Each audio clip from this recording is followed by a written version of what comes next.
Hmm.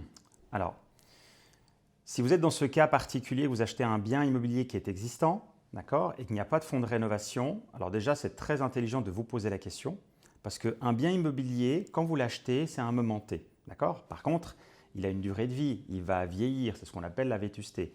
Et il est très important de mettre de l'argent de côté pour entretenir ceci. Alors, quand vous êtes propriétaire de votre propre maison, c'est votre propre portefeuille, libre à vous de gérer la chose comme vous voulez.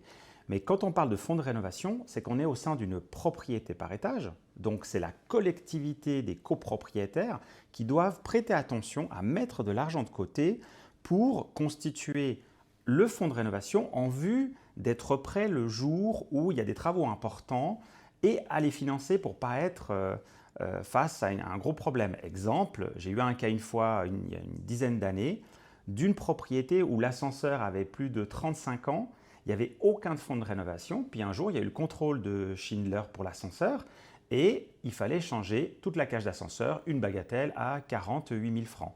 Et personne n'avait mis de l'argent de côté. Qu'est-ce qui s'est passé? Ils n'ont pas eu d'ascenseur pendant une année, le temps que tout le monde puisse collecter de l'argent et que tous les copropriétaires unanimement mettent l'argent de côté pour constituer le fonds de rénovation. Donc c'est absolument évité et c'est une très bonne question.